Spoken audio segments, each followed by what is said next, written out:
Imagine the person you respect most just, completely ignoring you to shower attention on a loud, flashy stranger. Oh, that is literally the worst feeling. Right. I mean, your chest tightens, your breathing gets shallow.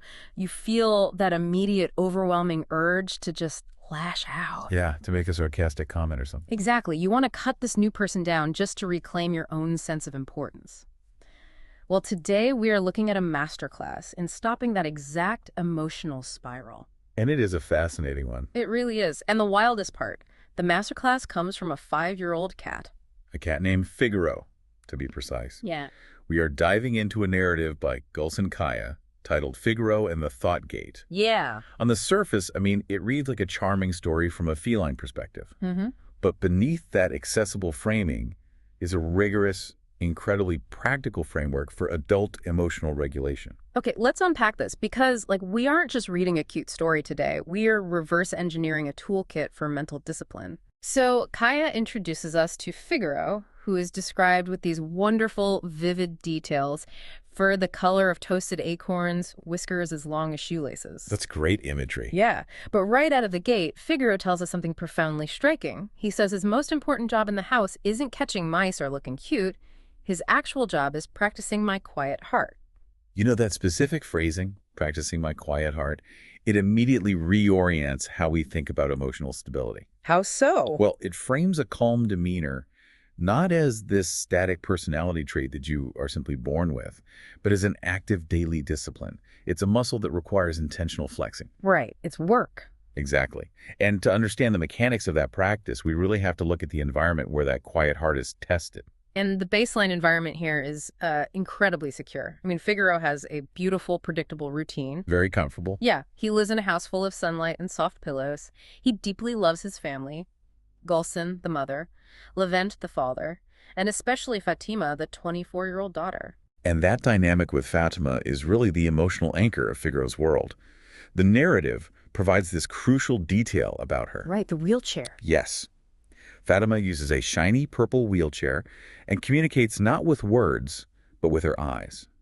And they have this established morning ritual. It's so sweet. It is. Figaro rubs against her footrest, she smiles down at him, and that silent exchange validates his place in the family hierarchy.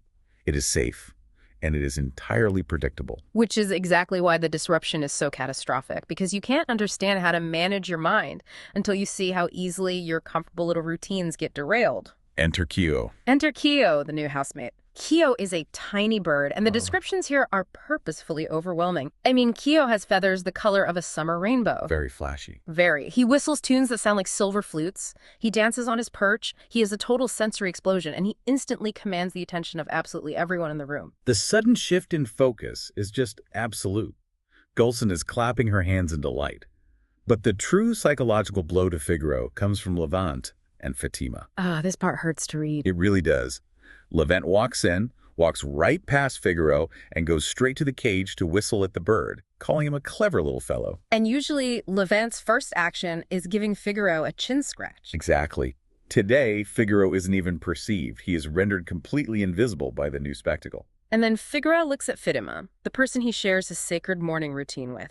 And her eyes, which usually tell him whole stories of affection, are entirely transfixed by Kyo's bright feathers. It's a total betrayal in his mind. Yeah. If you've ever had a flashy new coworker come into your office, use all the right buzzwords, and suddenly monopolize your boss's attention you earned through years of steady reliability, you know exactly what happens next in Figaro's body. What's fascinating here is the somatic reality of that jealousy. The narrative doesn't treat envy as a purely intellectual problem. Right, it's not just a thought. No, it is an intensely physical, embodied threat response. Figaro feels a strange, itchy sensation in his chest.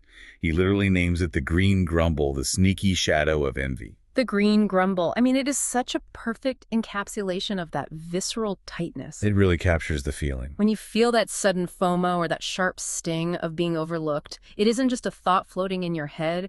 It feels like an itch under your skin that demands to be scratched. You're going to snap. You really do. You want to roll your eyes. You want to leave a highly critical passive-aggressive comment on a group thread.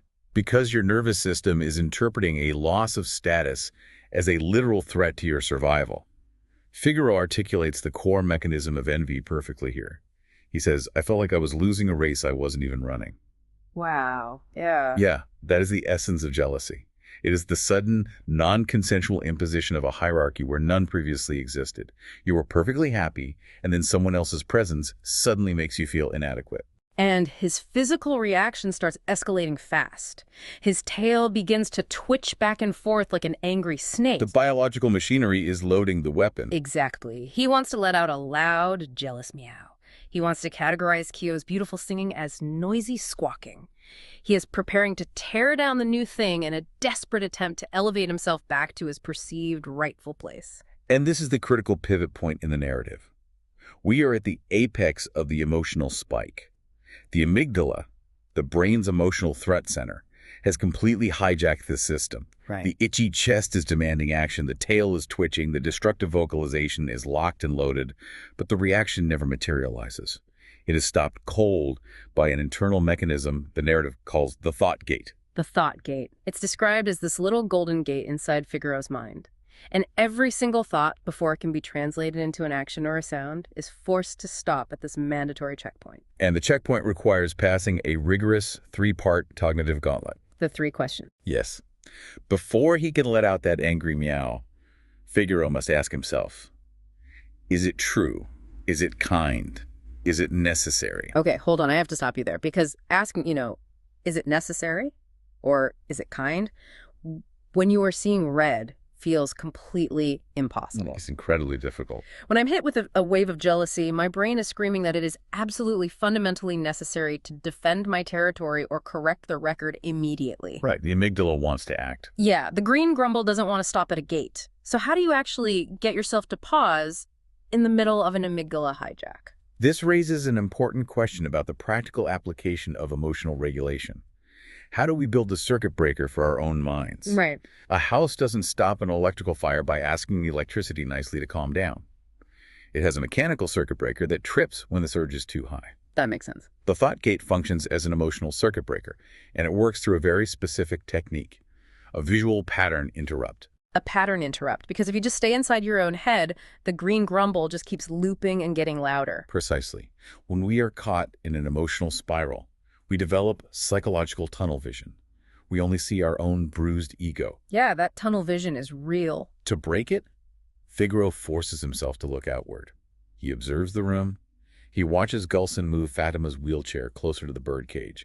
He looks at their faces and sees that they are both incredibly genuinely happy. Oh, wow. By forcing his brain to process new, contradictory external data, the joy of the people he loves, he shifts cognitive dominance from the reactionary amygdala back to the logical prefrontal cortex. He steps outside of himself. Yep. He sees the broader ecosystem of the room.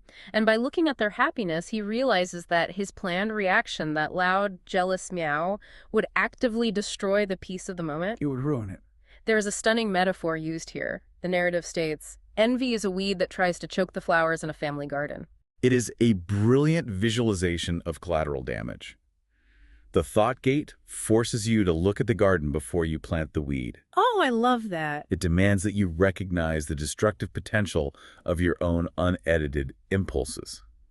When Figaro looks at Fatima smiling, he realizes his outburst wouldn't just diminish the bird, it would diminish Fatima's joy. Here's where it gets really interesting, though. Understanding the concept of a mental circuit breaker is great, but what happens when the green grumble is, technically speaking, backed up by facts? That's the real test. Because the narrative doesn't take the easy way out here. Figaro doesn't suddenly gaslight himself into believing that he loves the birds singing. He absolutely does not. The nuance of truth is vital here. Figaro acknowledges his own physical reality. The whistling, he notes, was genuinely a bit much for my cat ears. Right, he's a cat. It's loud. Exactly. He is experiencing real sensory discomfort. So his annoyance is valid. His feelings are rooted in reality, which begs the question, if the feeling is valid, why shouldn't he express it? A lot of people wonder that. We live in a culture that highly prizes speaking your truth and radical honesty. If the bird is annoying him, isn't it technically true to hiss at it? It might be factually accurate to his internal state, but it fails the other two tests at the gate, kindness and necessity. Ah. Wow. The narrative introduces a profound concept here, disciplined truthfulness.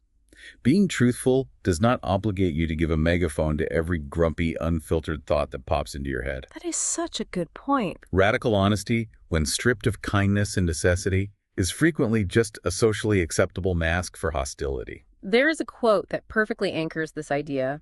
Figaro realizes sometimes the most honest thing you can do is stay quiet until the kindness catches up to your feelings. It's beautiful. Think about the mechanics of that for a second. Staying quiet until the kindness catches up. It means acknowledging that your current emotional state is temporary and trusting that a better version of yourself is lagging just a few minutes behind. It requires immense psychological maturity to recognize that your immediate feelings, while valid, are not the ultimate authority on how you should behave. I think about this like drafting a blistering email when you feel wronged at work. You know, someone takes credit for your project, so you open a new message and you furiously type out a highly critical, razor-sharp response. We've all been there. Every single word in that draft is true to how angry you feel in that exact millisecond. Your finger is hovering over the send button, but instead of clicking it, you force yourself to leave it in the drafts folder overnight. You apply the thought gate. You stay quiet. And what happens the next morning? You almost never send the draft. You read it back, and you realize it would have burned down your professional garden. The spike has passed. The kindness, or at least the rational self-preservation, has caught up to the anger. Figaro accelerates that catching up process through a very specific internal mantra. He actively works to decouple his own self-worth from the external disruption. What does he say? While standing at the thought gate, he tells himself, I don't need to be a bird to be special. I don't need to be a bird to be special. That is the antidote to the green grumble right there. It is the ultimate diffusing mechanism. Envy relies on comparison. It relies on the belief that attention is a zero-sum game. Right, like there's only so much to go around. Exactly. The belief that if Kyo is being praised for being loud and colorful, Figaro's quiet, steady presence is suddenly worthless. By consciously reminding himself that his value is inherent and different from the bird's value, he removes the threat. He steps out of the race. Yes, he doesn't have to compete in a race he was never meant to run. Because he successfully decouples his value from the bird's performance, he can physically change his behavior. The narrative shows us the physical manifestation of this internal victory. That's a great moment. Figaro uses his self-discipline to literally keep his claws tucked away. He walks over to the cage, looks at Kyo, and lets out a soft, polite meow. He acknowledges the new reality without surrendering to it, or without destroying it. He maintains his boundary. He isn't pretending to be Kyo's best friend, but he is polite. He chooses peace. He refuses to be the source of friction in the household. Which brings us to the ultimate payoff. We've traced the journey from the itchy chest of the green grumble through the rigorous checkpoint of the thought gate and through the cognitive decoupling of self-worth.